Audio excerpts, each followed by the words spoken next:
Hello everyone, welcome back to PCM tutorials. आज हम लोग नया टॉपिक स्टार्ट कर रहे हैं ट्रीज में, properties of trees. Property one है, there is one and only one path between every pair of vertices in a tree. Property one में ये बोला जा रहा है कि there is one and only path, कहते हैं कि यहाँ पर सिर्फ एक पाथ होगा between every pair of vertices in a tree. किसी ट्री में कोई दो वर्टिसेस ले लो, तो दो वर्टिसेस हमने लिए, मान लो कोई ट्री है मेरे पास, ये मैंने एक छोटा सा ट्री बनाया। अब यहाँ पर ए है और ये बी और सी, दो पेयर ऑफ वर्टिसेस है। ठीक है, दो पेयर ऑफ वर्टिसेस, सपोज मैंने ए और बी ले लिया। अब ए और बी दो पेयर ऑफ वर्टिसेस है, इसमें कहते हैं कि सिर्फ एक ही पाथ होना चाहिए। ठीक है, ये हमने ऑलरेडी पढ़ा भी था कि एक ही पाथ होना चाहिए, कोई सर्किट नहीं होना चाहिए। सपोज कि मान लो इसमें अगर सर्किट आ गया, अगर ये सर्किट आ गया तो इसमें क्या होगा, ट्री की जो प्रॉपर्टीज थी, हमने ट्री में कुछ पढ़ा था, कुछ इंपॉर्टेंट कंडीशंस थी जो ट्री को प्रूव करती हैं। तो उसमें एक इंपॉर्टेंट प्रॉपर्टी ये भी थी कि ट्री में कोई सर्किट नहीं होना चाहिए। तो देखो, अगर मैंने यहाँ पर किन्हीं दो वर्टिसेस में दो लाइंस लगा दी, दो एजेस लगा दिए, तो वो क्या बन जाएगा, एक सर्किट बन जाएगा। और जब अगर वो सर्किट बन गया तो वो ट्री नहीं बन पाएगा। इसका मतलब क्या है कि यहाँ पर वन और ओनली वन पाथ ही होना चाहिए। तो मैं आपको एक बार इसका प्रूफ रीड करके बता देता हूँ कि आपको एग्जाम में लिखना क्या होगा। तो इसका प्रूफ है, since T is a connected graph, क्योंकि टी एक कनेक्टेड ग्राफ है, therefore there exist at least one path between every pair of vertices in a tree. ठीक है, there is only one path between every pair of vertices in a tree.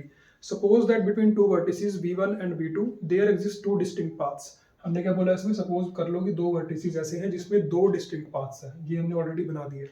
Distinct paths है, the union of these two paths will contain a circuit. इन दोनों paths का जो union होगा वो एक सर्किट बना देगा। Then then T cannot be a tree, फिर जो टी है एक ट्री नहीं हो पाएगा। Thus there is one and only one path between every pair of vertices in a tree T। इस कारण से सिर्फ एक ही पाथ होगा इसके अंदर। प्रॉपर्टी टू है, if in a graph G there is one and only one path. अब जब आप इन डेफिनेशंस को रीड कर रहे हो ना, तो आप एक छोटे छोटे पार्ट्स में उसको रीड करो, फिर उसको समझो हिंदी में कि क्या मतलब है उसका। ये बोल रहे हैं कि इफ इन ए ग्राफ, अगर आप इसको वन ही गो में पढ़ोगे तो आपको लगेगा कि दोनों लाइन सेम है, लेकिन सेम नहीं है। इसमें क्या बोल रहे हैं कि अगर तुम्हारे पास कोई ग्राफ G है, ठीक है, उसमें एवरी पेयर ऑफ वर्टिसेस में सिर्फ एक ही पाथ मिल रहा है आपको, देन वो जी एक ट्री बोला जाएगा। हमें पता है कि ट्रू है, लेकिन हमें प्रूव कैसे करना है। प्रूफ देखो कैसे करना है, मैं आपको प्रूफ रीड करके बता देता हूँ। Since there is one and only one path between every pair of vertices in G, क्योंकि जी जो ग्राफ है, सपोज मैं यही ग्राफ लेता हूँ, जी ए बी सी। अब इसमें प्रूफ में ये बोला जा रहा है कि since there is one and only one path between every pair of vertices, मान लो कि क्योंकि हमें दिया गया है कि मेरे ग्राफ में हर पेयर ऑफ वर्टिसेस में सिर्फ एक ही पाथ है, ये दिया हुआ है। Then suppose that G contains a circuit, कहते सपोज कर लो कि जी में कोई सर्किट है। दोबारा से हम इसी सर्किट को मान लेते हैं कि जी में एक सर्किट है। ये मेरे पास कोई ग्राफ जी है, अभी हम इसको ट्री नहीं बोल सकते, ट्री ही हमने इसको प्रूव करना है। ठीक है, तो मेरे पास एक ग्राफ जी है जिसमें एक सर्किट भी है। Then there is at least one pair of vertices v1, v2 such that there are two distinct paths between them. अगर मेरा ग्राफ में कोई सर्किट होगा तो दो वर्टिसेस के बीच में एक सर्किट एग्जिस्ट करेगा ही करेगा, यानी कि उन दो पेयर ऑफ वर्टिसेस में दो एजेस आएंगे, है ना, दो एजेस आएंगे इसके अंदर, दो डिस्टिंक्ट पाथ्स आएंगे दोनों में। A contradiction to the given fact that, अब एक गिवन फैक्ट क्या था कि जी में कोई सर्किट नहीं होना चाहिए। अगर मुझे जी, इस ग्राफ जी को ट्री बोलना है तो इसमें कोई सर्किट नहीं होना चाहिए, तो ये तो कॉन्ट्रडिक्शन हो गया ना, इसमें तो सर्किट आ रहा है। इस कारण से hence G is a connect graph without circuit. तो हमारा जी जो है कनेक्ट ग्राफ होना चाहिए, विदाउट सर्किट होना चाहिए, तब हम उसको ट्री बोल सकते हैं। तो ये था इसका प्रूफ। प्रॉपर्टी थर्ड है, a tree with n vertices has n minus one edges. अब इसको मैं आपको एक एग्जांपल के थ्रू समझाता हूँ। क्वेश्चन है हमारे पास, प्रॉपर्टी है सॉरी, अ ट्री, जिस ट्री में n वर्टिसेस होंगे उसमें n माइनस वन एजेस होंगे, ये हमें प्रूव करना है। सपोज मान लो मेरे पास कोई एक ट्री टी है और वो ट्री टी दो छोटे सब ट्री से मिलकर बना हुआ है, और उनको मैं नाम दे रहा हूँ T1 एंड T2। अब जो मेरे पास टोटल मिला के ट्री टी बना है, वो कैसे बना होगा, इन दोनों सब ट्रीज को मिलाकर। सपोज कर लो कि यहाँ पर कोई वी आई एज है, सॉरी वर्टेक्स है, और यहाँ पर कोई वी जे वर्टेक्स है। इन दोनों ने इन ट्रीज को आपस में जोड़ा हुआ है। इन दोनों ने जब इस ट्री को जोड़ा हुआ दोनों को, तो ये मेरे पास एक टोटल ट्री बन जाएगा। जब टोटल ट्री बना मेरे पास, देन अब एक चीज नोट करो आप कि इस ट्री में पहली बात तो n वर्टिसेस है, ठीक है, इसमें है n वर्टिसेस। अब सपोज एक चीज मैं और बता दूं कि ये जो एज है ई के है, कि इन दोनों पॉइंट्स को जो एज कनेक्ट करता है उसका नाम है ई के। अब सपोज करो कि मैं इस ई के को यहाँ से हटा दूँ, ये जो एज ई के है ना, इसको मैंने यहाँ से हटा दिया। तो जब मैं इसको यहाँ से हटाऊंगा तो इसमें क्या होगा, सबसे पहले तो ये जो मेरा ट्री है, ट्री टी है, ये डिस्कनेक्ट हो गया, डिस्कनेक्ट हो गया ना इसमें, क्योंकि यहाँ से जो एक कनेक्शन था दोनों को जोड़ने वाला, वो कनेक्शन खत्म हो चुका है यहाँ से। बस वर्टेक्स होंगे, वर्टेक्स देखो टोटल मिला के n वर्टिसेस थे टोटल ट्री में। अगर मैं T1 ट्री में देखूँ और T2 ट्री में देखूँ तो n से तो कम ही वर्टेक्स होंगे ना इसमें, दोनों में अलग अलग। यहाँ पर क्या होंगे, लेस देन n वर्टिसेस, ठीक है, less than n vertices, vertices, और यहाँ पर भी लेस देन n वर्टिसेस होंगे। क्यों क्यों होंगे, क्योंकि इन दोनों को मिलाकर टोटल जो ट्री बना था उसमें n वर्टिसेस थे, तो अलग अलग ट्रीज में कितने होंगे, लेस देन n वर्टिसेस होंगे, ऑब्वियस सी बात है इसमें। अब एक चीज़ और देखो, एजेस के हिसाब से देखते हैं हम। अब जब मैंने इस ट्री को डिस्कनेक्ट किया है, मैंने इस ट्री को डिस्कनेक्ट किया, तो ये देखो कि इस ट्री में से भी एक एज गया है, इस ट्री के हिसाब से भी क्या एक एज गया है। अगर हम ट्रीज के हिसाब से सोचे, ट्री T1 क्या सोच रहा होगा कि मेरे अंदर से एक एज जा चुका है, इसी तरह से ट्री T2 सोच रहा होगा कि मेरे अंदर से भी एक एज जा चुका है। तो यहाँ से अगर हम देखें कि अगर n वर्टिसेस थे, n में से n वर्टिसेस के हिसाब से n-2 एजेस हो चुके हैं यहाँ पर, ठीक है, हो गया ना। क्योंकि अगर मैं टोटल ट्री के हिसाब से देखूँ, इसके पास से भी एक एज गया है, इसके पास से भी एक एज गया है, तो दोनों को मिलाकर 2 एजेस जा चुके हैं, टोटल ट्री में से 2 एजेस जा चुके हैं। और ये कब आया, जब मैंने टी में से ई के को माइनस किया, यानी कि जो टोटल ट्री था ना, इसमें जो ई के एज था, इसको मैंने यहाँ से माइनस कर दिया, तो यहाँ से मेरे पास आया कि n-2 एजेस है। अब सपोज करो मैं इस एज को दोबारा से लगा दूँ, ये ई के एज वापस आ चुका है।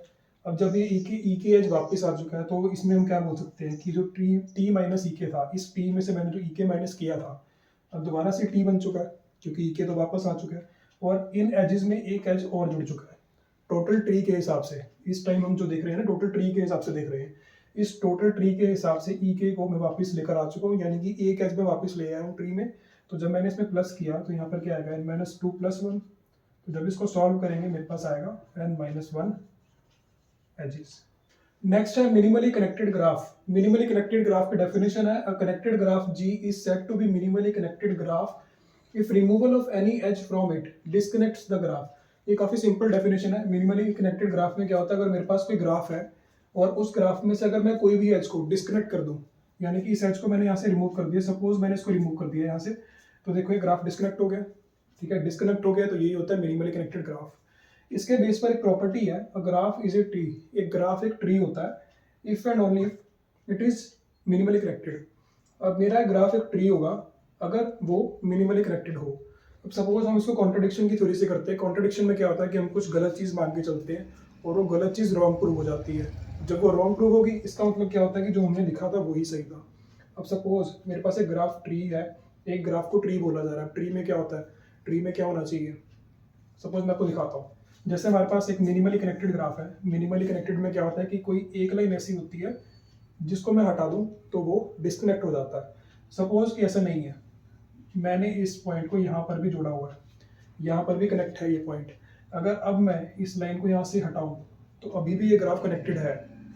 अगर अभी भी ये कनेक्टेड ग्राफ है, इसका मतलब कि जो पहले लाइन थी वहाँ पर एक सर्किट बन रहा था, और वो हमारे ट्रीज की डेफिनेशन उसमें पॉसिबल ही नहीं है। ट्री की डेफिनेशन में क्या था कि कोई सर्किट नहीं होना चाहिए ग्राफ में। तो जब मेरे ग्राफ में अगर किसी मेरे ग्राफ में सर्किट है, इसका मतलब वो मिनिमली कनेक्टेड नहीं है, और इसका मतलब वो ट्री भी नहीं है। नेक्स्ट टॉपिक है लेबल्ड ट्रीज। लेबल्ड ट्रीज की डेफिनेशन है, a tree is said to be labelled. एक ट्री को हम लेबल्ड कब बोलेंगे, in which every vertex of tree has assigned a unique label. जब हम हर वर्टेक्स को ट्री के अंदर कोई यूनिक लेबल दे देंगे। लेबल इन द सेंस कि हम एग्जांपल्स करेंगे, आपको समझ आ जाएगा लेबल क्या होते हैं। हम उसमें कुछ साइंस देते हैं, कुछ एक्सप्रेशंस दे, कुछ इसमें वेरिएबल होगा या फिर कुछ कांस्टेंट होगा, ठीक है, तो वैसे होगा। They are usually use to construct expression tree. इसमें हम क्या बनाते हैं, एक्सप्रेशन का ट्री बनाते हैं। एक्सप्रेशन क्या होती है, अलजेब्रिक एक्सप्रेशंस होती हैं, जैसे इस बीच में एक्स वाई जेड होंगे, प्लस माइनस होंगे, कॉन्स्टेंट्स होंगे, हमें अलजेब्रिक इक्वेशंस को सॉल्व करना होता है उसके अंदर। तो इसको हम कंस्ट्रक्ट करेंगे, एक्सप्रेशन ट्री बनाएंगे उसका। उसके बाद any algebraic expression can be represented with the help of labelled binary tree. हम किसी भी अलजेब्रिक एक्सप्रेशन को लेबल्ड बाइनरी ट्री की फॉर्म में बना सकते हैं। उसके लिए एक इंपॉर्टेंट कंडीशन है, कंडीशन ये है कि रूट ऑफ ट्री को हमें लेबल करना है एज ए सेंट्रल ऑपरेटर। एक सेंट्रल ऑपरेटर होता है, हर अलजेब्रिक एक्सप्रेशन में कोई ना कोई एक सेंट्रल ऑपरेटर होगा ही होगा, उसको हम एज ए रूट लेकर चलेंगे ट्री का, ठीक है, एक्सप्रेशन के लिए। तो इसके बेस पर हम कुछ एग्जांपल्स करते हैं ताकि आपको और क्लियर हो जाए। फर्स्ट एग्जांपल है construct the tree for algebraic expression. हमारे पास एक अलजेब्रिक एक्सप्रेशन है, इस पर मुझे ट्री बनाना है। अब अलजेब्रिक एक्सप्रेशन में सबसे पहले तो आप इन जो पैरेंथेसिस के ब्रैकेट्स है ना, इसको देखकर मत डर जाना कि काफ़ी सारे एक्सप्रेशंस है, काफ़ी सारे इसमें पैरेंथेसिस आ रहे हैं। पैरेंथेसिस ये क्यों है इतने सारे, क्योंकि देखो ये वाली जो ब्रैकेट है वो इसको क्लोज करती है, ये वाली ब्रैकेट इसको क्लोज कर रही है, ये वाली ब्रैकेट इसको क्लोज करती है, और ये वाली ब्रैकेट इसको क्लोज करती है। तो इस कारण से इन सबका एक मीनिंग है कि हमने इनको क्यों लगाया। देखो इनको कैसे हमें सॉल्व करना है। सबसे पहले एक सेंट्रल ऑपरेटर देखना है इसके अंदर। अब सेंट्रल ऑपरेटर देखा जाए तो पहले तो हम क्या करेंगे, अगर हमें बोर्ड मास के रूल के हिसाब से सॉल्व करना हो तो बोर्ड मास के रूल के हिसाब से क्या होता है, पहले ब्रैकेट सॉल्व होती है। तो पहले मैं इस ब्रैकेट को सॉल्व करूंगा, फिर इसको करेंगे, फिर इसको करेंगे, फिर ये ब्रैकेट सॉल्व होगी। उसके बाद हम उसके आंसर को 3 में से माइनस करेंगे। ऐसा होता है। तो एज ए सेंट्रल ऑपरेटर ये माइनस काम कर रहा है। नहीं तो आप एक और चीज़ कर सकते हैं, इसके अंदर आप ब्रैकेट वाइज काम करना शुरू करो। जैसे सबसे पहले हमें 2 - 3 करना होगा ना, तो हम इसको ऐसे स्टार्ट करेंगे। यहाँ पर आप इसको लिखो 2 - 3 है, यहाँ पर लिखो 3, यहाँ पर माइनस और यहाँ पर 2। इन दोनों में सेंट्रल ऑपरेटर क्या है, माइनस का, तो ये एज ए रूट गया है यहाँ पर। उसके बाद फिर हमें डिवीजन करना है 4 के साथ। इनका जो आंसर आएगा उसका डिवीजन करना है 4 के साथ, यानी कि डिवीजन करना है 4 के साथ। नेक्स्ट अब हम क्या करेंगे, मल्टीप्लाई करेंगे 6 के साथ। फिर इनका जो आंसर आएगा उसको हम मल्टीप्लाई करेंगे 6 के साथ। फिर उसके बाद क्या होगा, प्लस करना है x के साथ। देन हम यहाँ पर प्लस का साइन लगाएंगे, प्लस करना है x के साथ। देन हमें माइनस करना है 3 के साथ, तो यहाँ पर हम लगाएंगे माइनस का साइन और 3 के साथ ये माइनस हो जाएगा। तो यहाँ पर हम नॉट्स बना देंगे हर जगह कि ये नॉट्स है, और ये हमारा बन गया लेबल ट्री। लेबल ट्री बन चुका है इस एक्सप्रेशन के लिए। नेक्स्ट एग्जांपल है 7 + 6 - 2 - x - y - 4। यहाँ पर आप सेंट्रल ऑपरेटर को बहुत इजीली स्पॉट कर पा रहे हो, क्योंकि ये माइनस सेंटर में हमें शो हो रहा है और हमें पता चल रहा है कि इसका आंसर हम निकालेंगे, इसका आंसर निकालेंगे, दोनों को माइनस करेंगे और आंसर आ जाएगा। तो यहाँ से सेंट्रल ऑपरेटर हमें साफ साफ नोटिस हो रहा है। और इसका मतलब क्या है कि जो टॉप मोस्ट जो रूट पर आएगा वो माइनस साइन आएगा। इस चीज़ को हम यहाँ पर सॉल्व करेंगे और इस वाले पार्ट को हम यहाँ पर सॉल्व करेंगे। तो सॉल्व करने का तरीका देख लो, हम पहले की तरह ही करेंगे। सपोज हम इसको एक बार रफ में बना लेते हैं। रफ में कैसा बनेगा, ये बनेगा 4 - y और -x, यानी कि माइनस यहाँ पर आएगा और x यहाँ पर आ जाएगा, ठीक है, ऐसे बनेगा। तो हम इसको ज्वाइन कर लेते हैं यहाँ पर। यही सेम चीज़ हमें यहाँ पर बनानी है। तो यहाँ पर आएगा x, y माइनस माइनस और यहाँ पर आएगा 4। तो ये हमने राइट साइड बना दी। अब सिमिलरली अगर हम लेफ्ट साइड बना के देखें, लेफ्ट साइड भी सेम ऐसे ही बनेगा। लेफ्ट साइड ऐसे कैसे बनेगा, जैसे इसमें भी 3 टर्म्स थी, इसमें भी 3 टर्म्स है। तो 2 - 6, यहाँ पर 2 आएगा, माइनस आएगा, 6 आएगा, फिर +7, यहाँ पर प्लस आएगा और 7 आएगा। तो इसी को हम यहाँ पर दोबारा से ज्वाइन कर देते हैं। सेम ऐसे ही बनेगा, एक यहाँ पर और एक यहाँ पर। इसमें आएगा 2 6 माइनस देन 7 देन यहाँ पर आएगा प्लस। नेक्स्ट एग्जांपल है 2x + y ब्रैकेट में 5a - b ब्रैकेट का होल क्यूब। अब इन क्वेश्चंस को बहुत ध्यान से करना है, क्योंकि इसमें देखो कई जगह ऐसी हैं जहाँ पर आपको साइन नहीं मिल रहे हैं। जैसे 2 और x के बीच में कोई साइन नहीं है, 5 और a के बीच में कोई साइन नहीं है, और इन दोनों के बीच में भी कोई साइन नहीं है। तो अब इसको हम कैसे करेंगे, सबसे पहले हम इसको एक्सपेंड करेंगे। जैसे 2 × x लिख सकते हैं हम इसको, प्लस y आ सकता है। अगर इन दोनों में कोई साइन नहीं है, मतलब वो मल्टीप्लाई हो रहे हैं, तो मल्टीप्लाई आएगा। फिर आएगा 5 × a - b, इसका आएगा होल क्यूब, ऐसे आएगा। और जब क्यूब हमें शो करना हो ना, तो क्यूब का मैं आपको बताता हूँ। क्यूब हमें ऐसे शो करना होता है कि जैसे अगर 3 क्यूब है तो यहाँ पर हम इसको एज ए एरो शो करेंगे, कि एज ए एरो शो करना है हमें पावर को या एक्सपोनेंट को, किसी भी चीज़ को। एक्सपोनेंट पावर एक ही बात होती है, तो एक्सपोनेंट को हमें एज ए एरो शो करना है, अपवर्ड एरो। अब देखो इसमें हमें साफ पता चल रहा है कि सेंट्रल ऑपरेटर क्या है। सेंट्रल ऑपरेटर मल्टीप्लाई है, तो मल्टीप्लाई को सेंट्रल ऑपरेटर बना के चलो, ये multiply as a central operator आएगा। उसके बाद देखो कि हमारे पास ये क्यूब हो रहा है, कि पहले हम इसका आंसर निकालेंगे फिर उसको क्यूब करेंगे। तो जिसका आंसर पहले निकलेगा वो लेफ्ट साइड में आएगा, तो हमें इसको इस बार लेफ्ट साइड में बनाना है। तो ये लेफ्ट साइड में आएगा, ठीक है। हम इसको ऐसे बना रहे हैं, ऐसे बना रहे हैं। 5 × a, 5 को मल्टीप्लाई करना है a के साथ, उसका जो आंसर आएगा माइनस करना है b के साथ। इनका जो ओवरऑल आंसर आएगा उसका हमें क्या करना है, क्यूब। आई होप आपको समझ आया होगा। ठीक है, हमें इसको कैसे शो करना है। सिमिलरली यहाँ पर देखो 2 इंटू एक्स प्लस वाई है, इसको भी हम ऐसे शो करेंगे 2 इंटू एक्स प्लस वाई, और इसका जो आंसर आएगा मल्टीप्लाई करना है इसके आंसर के साथ। तो ये था इसका लेबल। नाउ नेक्स्ट एग्जांपल है 2 minus 3 into x plus x minus 3 minus 2 plus x. इन क्वेश्चन में ना थोड़ा सा चेंज है। इस क्वेश्चन में थोड़ा चेंज कैसे है कि इसमें ब्रैकेट्स अलग अलग है। देखो 2 प्लस एक्स की ब्रैकेट अलग से है, एक्स माइनस 3 की ब्रैकेट अलग से है, 3 इंटू एक्स की ब्रैकेट अलग से है। तो इसका थोड़ा सा जो एक्सप्रेशन ग्राफ बनेगा, जो ट्री बनेगा इसका, सॉरी, वो ट्री थोड़ा डिफरेंट टाइप का बनेगा। अब डिफरेंट टाइप के देखो कैसे है। तो इसमें अगर हम सेंट्रल ऑपरेटर देखें तो ये सेंट्रल ऑपरेटर है। क्यों होगा? क्योंकि पहले हम इस ब्रैकेट को सॉल्व करेंगे, फिर हम इसको सॉल्व करेंगे, फिर हम कंप्लीट ब्रैकेट को सॉल्व करेंगे। सिमिलरली यहाँ पे होगा, फिर इस ब्रैकेट का जो आंसर आएगा, इस ब्रैकेट का जो आंसर आएगा उसको हम प्लस करेंगे। तो ऐसा चलेगा इसमें। तो देखो हम कैसे शो कर रहे हैं इसको। सबसे पहले मैंने स्टार्ट किया 2 प्लस एक्स से, तो यहाँ पर आएगा 2 प्लस एक्स। इसका कोई आंसर आएगा, उसको माइनस करना है। इसको माइनस करेंगे हम एक दूसरे आंसर के साथ, जो कि होगा x माइनस 3। समझ आ रहा है आपको? ठीक है, x माइनस 3 का आंसर यहाँ पे आएगा, 2 प्लस एक्स का आंसर ये आ रहा है। इन दोनों का जो आंसर आएगा उसको हम एक माइनस करेंगे। फर्दर आगे ये प्लस भी होगा। ठीक है, फर्दर आगे ये प्लस होगा इधर की तरफ। यहाँ पर एक हमारे पास ऐसे बनेगा और इस तरफ से बनेगा। तो यहाँ पर आएगा 3 इंटू एक्स, उससे पहले है 2 माइनस। इन चीज़ों का ध्यान रखना है आपने कि जैसे 2 माइनस है तो 2 माइनस पहले आ चुका है, 3 इंटू एक्स है, 3 इंटू एक्स बाद में आया। तो 3 इंटू एक्स, उसके बाद जो इसका आंसर आएगा, इसका जो आंसर आएगा उसको 2 में से माइनस करना है। तो यहाँ पर आपको ये चीज़ का ध्यान रखना है कि अगर मैं इसको यहाँ पर लगा दूंगा तो उसका आंसर ऐसे 2 माइनस प्रॉपर सेट नहीं बैठ पाएगा। यहाँ से हमें साफ नोटिस हो रहा है कि 3 प्लस एक्स का जो आंसर आएगा उसको मुझे -2 माइनस करना है उसके आंसर को। नेक्स्ट टॉपिक है ट्रेवर्सल ऑफ बाइनरी ट्रीज और ट्री सर्चिंग। हमें ट्री में कैसे चलना है, कैसे उसको सॉल्व करना है। तो हमारे पास ये एक तरीका है इसके अंदर। तो सबसे पहले इसकी डेफिनेशन पढ़ लेते हैं। ट्रेवर्सिंग का मतलब होता है कि ट्री में हर एक नोड को सिर्फ एक बार विजिट करना, एग्जैक्टली एक बार विजिट करना किसी भी नोड को। There are 3 standard ways. हमारे पास 3 स्टैंडर्ड वेज होती हैं किसी बाइनरी ट्री में ट्रेवर्स करने की, जिसमें एक रूट आर होता है। ठीक है, हमारे पास कोई ट्री है, उसकी रूट आर है, उसके अंदर ट्रेवर्स करने के मेरे पास 3 तरीके होंगे, 3 एल्गोरिदम्स होंगी। ये एल्गोरिदम्स हैं pre order, in order and post order. अब इसको याद करने का मैं आपको एक इजी वे बताता हूँ। आपको सिर्फ रूट पर ध्यान दो। रूट, प्री का मतलब क्या होता है, पहले। ठीक है, प्री, अगर आपको प्री और पोस्ट याद नहीं रहता है तो आप एज ए प्री नर्सरी याद कर लो। प्री नर्सरी क्या होता है, नर्सरी से पहले प्री नर्सरी आती है तो उसको प्री बोलते हैं, और अगर बाद में हम करेंगे तो उसको हम पोस्ट बोलते हैं। तो इस तरीके से याद रखो। प्री का प्री ऑर्डर मतलब प्री, पहले। अगर रूट सबसे पहले है तो प्री ऑर्डर आएगा। अगर रूट इन में है, बीच में है, तो उसको हम बोलेंगे इन ऑर्डर।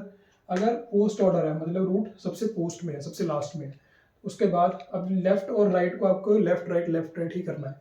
जैसे left right, left sub tree, right sub tree, left sub tree, right sub tree. मतलब आपको क्या करना है, सिर्फ एक रूट को एक सेट करना है। जैसे कि मान लो प्री ऑर्डर है, प्री ऑर्डर में क्या होगा, रूट पहले सॉल्व होगा, देन लेफ्ट, देन राइट। ठीक है, इन ऑर्डर में क्या होगा, रूट बीच में आ जाएगा, देन लेफ्ट, देन राइट। ठीक है, यहाँ पर रूट को हम आर ओ से शो कर देते हैं।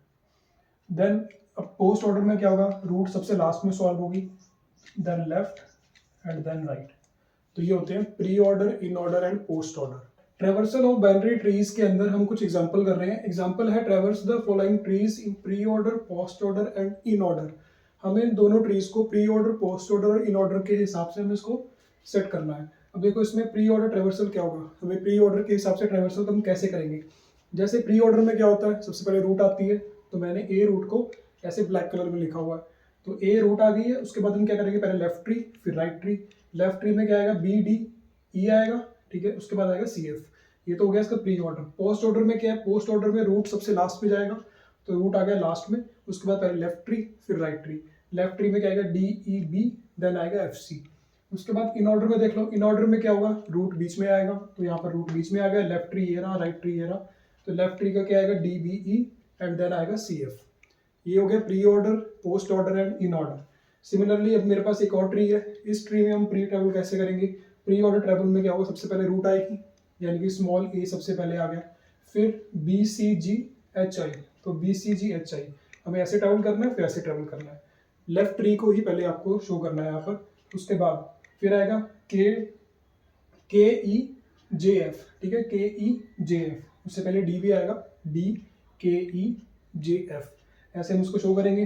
फिर पोस्ट ऑर्डर ट्रेवर्सल में क्या होगा, पोस्ट ऑर्डर में क्या होगा, ए बाद में आएगा। आई थिंक मैंने यहाँ पर कुछ मिस्टेक कर दी है, यहाँ पर आएगा इन ऑर्डर और यहाँ पर आएगा पोस्ट ऑर्डर। तो इन ऑर्डर में क्या होगा, रूट बीच में आएगी, रूट बीच में आ चुकी है। यहाँ पर आएगा GCHBI, GCHBI, ये मेरे पास लेफ्ट वाला ट्री आया, और राइट वाले ट्री में क्या होगा, KDJEF, ये आ गया हमारे पास राइट ट्री। फिर पोस्ट ऑर्डर ट्रेवर्सल में देखो, रूट सबसे लास्ट में आएगा, फिर बनेगा GHCIB, GHCIB, सिमिलरली आगे उसके बाद आएगा KJ एंड देन FED, और जो रूट है वो सबसे लास्ट में आएगा। So that's it for today, thank you for watching this video.